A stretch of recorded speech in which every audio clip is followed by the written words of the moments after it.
একজন ব্যক্তি মাসে 20,000 টাকা ইনকাম করে, একজন ব্যক্তি মাসে 2 লাখ টাকা ইনকাম করে।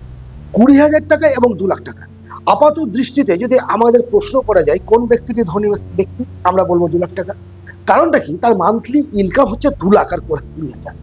কিন্তু লাইফস্টাইলের দিক থেকে দেখা গেল যে 20,000 টাকা যে ইনকাম করছে সে মাসে 15,000 খরচ করে 5,000 টাকা জমাচ্ছে, আর যে 2 লাখ টাকা ইনকাম করেছে সে মাসে 3 লাখ টাকা খরচ করছে। এটা কি করে সম্ভব? 2 লাখ টাকা ইনকাম করে 3 লাখ টাকা ইএমআই এর জন্য। এখন আপনি আমাকে বলুন যে ভবিষ্যতে ফাইন্যান্সিয়ালি ফ্রিডম কার থাকবে, কে ধনী হবে ভবিষ্যতে? কোন ব্যক্তিটি অর্থনৈতিক দিক থেকে দুশ্চিন্তা মুক্ত জীবন কাটাবে? নিশ্চয়ই 15,000 টাকা। সুতরাং কত টাকা ইনকাম করছেন সেটা কোনো ব্যাপার না, আপনি কত টাকা সঞ্চয় করতে পারছেন ভবিষ্যতের জন্য তার উপর নির্ভর করবে আপনার ভবিষ্যৎ, আপনার ভবিষ্যৎ প্রজন্ম। চলার রাস্তাটাকে ঠিক রাখতে হবে, তা নাহলে জীবনে কোনোদিন আপনি অর্থনৈতিক দিক থেকে মেরুদণ্ড সোজা করে দাঁড়াতে পারবেন না। লাইফস্টাইলের খরচের জন্য আমি দেখেছি, অনেককে দেখেছি, আমরা তাকে ধনী মনে করছি, ঝা চকচকে গাড়ি, BMW, জাগুড়া চলে ঘুরে বেড়াচ্ছে, কলকাতায় ফ্ল্যাট, দিল্লিতে ফ্ল্যাট, মহারাষ্ট্রে ফ্ল্যাট, চারিদিকে বাড়ি ঘর, চমৎকার। কিন্তু দেখা যাচ্ছে তার ভেতরটা ফোকলা হয়ে গেছে, সমস্ত কিছু ইএমআই ভর্তি হয়ে আছে। অ্যাকচুয়ালি নিট লাভ বললে ভুল হবে, নিট অ্যামাউন্ট আমার কত টাকা আছে আপনি বুঝবেন কি? ধরুন আমার কাছে আছে 5 লাখ টাকা আর মার্কেটে আমার ধার পড়ে আছে 3 লাখ টাকা, তাহলে আমার নিজস্ব কত টাকা আছে? 2 লাখ টাকা। কিন্তু আমার কাছে আছে 5 লাখ, মার্কেটে ধার আছে 15 লাখ, আমার কাছে আছে কত? একেবারেই তো নাই, -10 লাখ।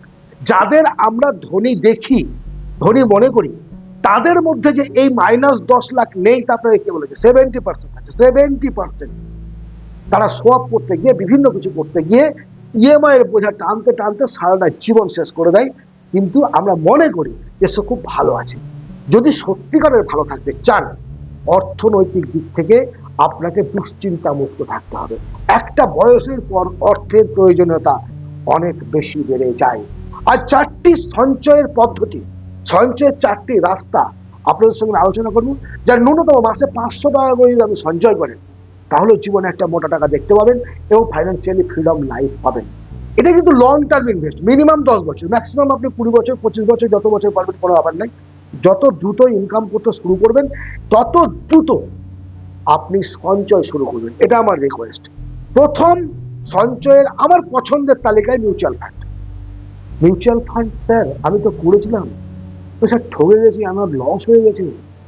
দেখুন, ওয়ারেন বাফেটের স্বপ্ন দেখে যদি মিউচুয়াল ফান্ডে বা স্টকে আপনি টাকা লাগান, তাহলে ঠকে যাওয়ার সম্ভাবনা অনেক বেশি। তাহলে আমরা কি করি বলুন তো? অনলাইন থেকে একটা অ্যাপ নামিয়ে নিলাম, tata group of company, Bajaj finance, বিভিন্ন খাতে আমরা টাকা ব্যক্তিগতভাবে আমি ডাইরেক্টলি ওই কোম্পানির একটা শেয়ার কিনে নিলাম। আমি শেয়ার সম্পর্কে জানি না, শেয়ার বাজার বুঝি না, স্টক মার্কেটের আইডিয়া নেই, আমি স্টক কিনি। কখন বাড়ছে কমছে ই হচ্ছে আমি কিছু বুঝতে পারছি না, দিন রাত মোবাইলের উপরে, কম্পিউটারের উপর চোখ রেখে বসে আছি, কিন্তু আমি আদৌ করে উঠতে পারছি না কিচ্ছু। লস হবে। আমার বক্তব্য হচ্ছে আপনার নিকটবর্তী কোনো ব্যাংক আছে, গভর্নমেন্ট ব্যাংক, সেখানে যান, তাদের টেবিল আছে একটা, যে মিউচুয়াল ফান্ডে আমি টাকা রাখবো স্যার, মাসে 500 টাকা করে হোক, 1000 টাকা যা হোক। দেখুন তারা সানন্দে আপনার সেই পলিসিটা তারা খুলে দেবে, ডিম্যাট অ্যাকাউন্ট খুলে তারা এই পদ্ধতি চালু করে। এখানে অন্ধ ব্যক্তিরাও মিউচুয়াল ফান্ডে টাকা রাখতে পারে। একটা থ্রু ব্যাংক, ইন্টারেস্ট মেবি কিছুটা কম, অনেক কম নয়। তাতে আপনি নিশ্চিন্ত, আপনার জানার কিচ্ছু দরকার নেই। টপ 15 যে কোম্পানি আছে, সেই টপ 15 কোম্পানির মধ্যে কোন কোম্পানিতে তারা নিয়োগ করবে, কখন তুলবে, কখন কি করবে, সমস্ত তাদের দায়িত্ব। আপনার কিছু দায়িত্ব নেই। আপনি নিজের নিট মিলিয়ে নেবেন যে 10 বছর 15 বছর যখন টাকাটা তুলছেন, তখন 10 to 15% মিনিমাম অবশ্যই ইন্টারেস্ট পাবেন, শেয়ার মার্কেটে টাকা খাটাতে গেলে হয় ভালোভাবে জানুন, আর যদি না জানেন তাহলে ব্যাংকের থ্রুতে গিয়ে অবশ্যই আপনি কিন্তু লাভবান হন। লং টার্ম ইনভেস্টমেন্টের ক্ষেত্রে আরো একটা ভালো পলিসি হচ্ছে ফিক্সড ডিপোজিটেও আপনার ভালো একটা রিটার্ন পাওয়া যায়, এবং এখানে নন ট্যাক্সেবল পলিসিও আছে। এখন কথা হলো, ফিক্সড ডিপোজিট করতে গেলে একসঙ্গে একটা মোটা অ্যামাউন্ট লাগে। আমি রেখে দিলাম 15-20 বছর তুলবে, আমার তো স্যার মোটা টাকা নেই, একসঙ্গে তো আমি অত টাকা দিতে পারবো না, এখন তো 10,000, 5,000 টাকা, 15,000 টাকা বেতন।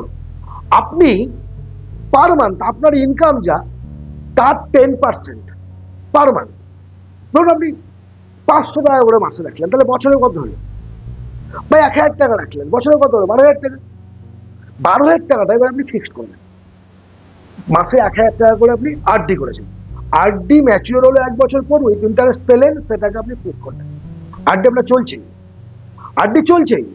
এবার ওই যে ফিক্সড ডিপোজিট 1 বছর পরে আবার ম্যাচিওর হলো, আরডি আবার ম্যাচিওর হলো, ওইটা ওখানে ঢুকে গেল।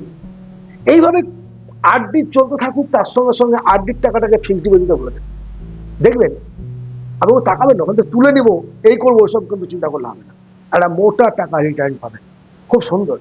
থ্রু আরডি এফডি করুন, ভালো থাকবেন, যেটা আমি করি এবং আপনাদের সঙ্গে শেয়ার করছি। সত্যি খুব ভালো পলিসি, আমার জীবনে আমি বারবার এর লাভ পেয়েছি, বারবার লাভ পেয়েছি।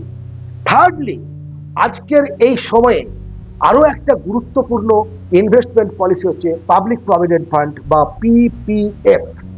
যারা গভর্নমেন্ট চাকরি করে বা আপনি কোম্পানির চাকরি করে, তাদের পিপিএফ আছে, পিএফ আছে। কিন্তু যারা সার্ভিস করে না, বিজনেস করে, টিউশনি পড়াচ্ছে, ছোটখাটো ব্যবসা করছে, তাদেরও তো ভবিষ্যৎ আছে। ভবিষ্যতের একটা সময়ে মোটা টাকা লাগবে, ছেলের বিয়ে দেবো, মেয়ের বিয়ে দেবো, ছেলের এডুকেশন, কারো স্বাস্থ্য ইত্যাদি ব্যাপারে একটা খরচ হবে। সেই ক্ষেত্রে যদি আপনি ভবিষ্যৎ পরিকল্পনা করে না চলেন, তাহলে কিন্তু বিপদ।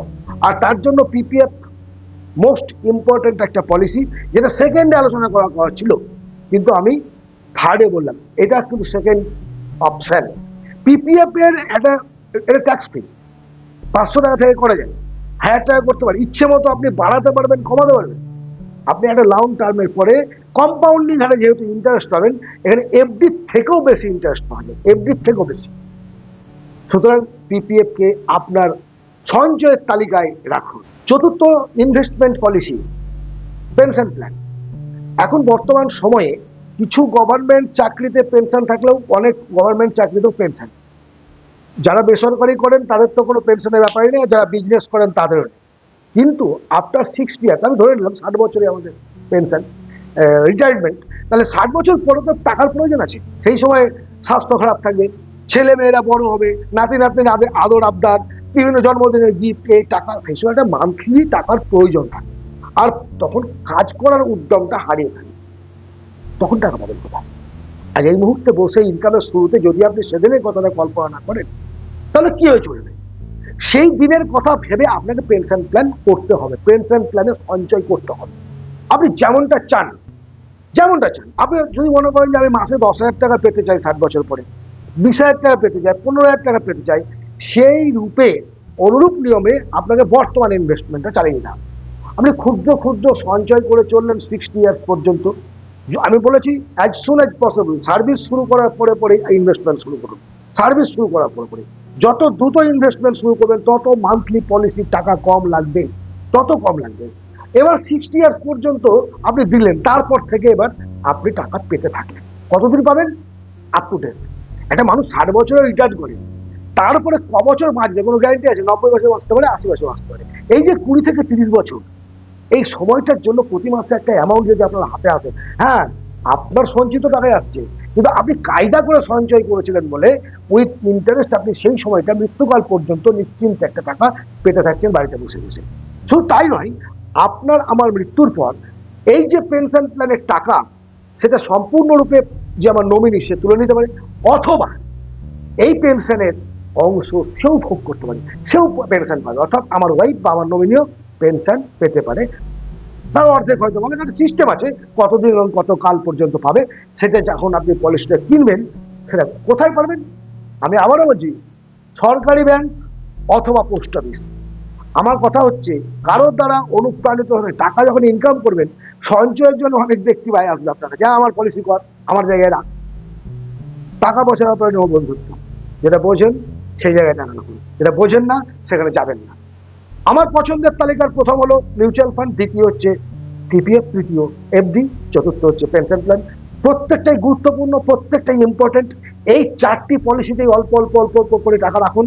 ইনকামের 10% আপনার, এই 10%কে এই 4টি পলিসিতে আড়াই আড়াই আড়াই করে ভাগ করে দিন। দেখুন ভবিষ্যৎ কেমন হয়, দেখুন আগামী দিন আপনার উজ্জ্বল হয় কিনা। ফাইন্যান্সিয়াল ফ্রিডম লাইফ যদি পেতে চান, এই পদ্ধতি আপনাকে অনুসরণ করতে হবে। আপনাদের অনুপ্রেরণা এবং ভালোবাসায় আজ আমি প্রায় 1 লাখ সাবস্ক্রাইবার পেতে চলেছি। আপনারা আমার এই পরিবারের একজন সদস্য। সুতরাং আমার দায়িত্ব আজীবন, আমি যতক্ষণ সুস্থ আছি, আপনাদের সঙ্গে আমি আমার ব্যক্তিগত নলেজ এবং ভালো লাগার কথাগুলো শেয়ার করে নেব।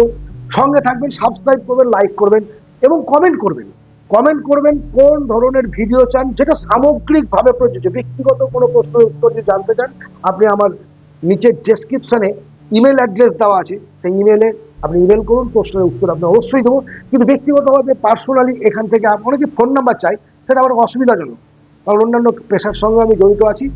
এবার সবাই যদি আমাকে ফোন করে অসুবিধা হবে, ব্যক্তিগতভাবে আপনি আমাকে জানতে চাইলে প্রশ্ন করুন লিখিতভাবে ইমেলে, আপনাকে আমি আমার সময় মতো অ্যান্সার দেবো।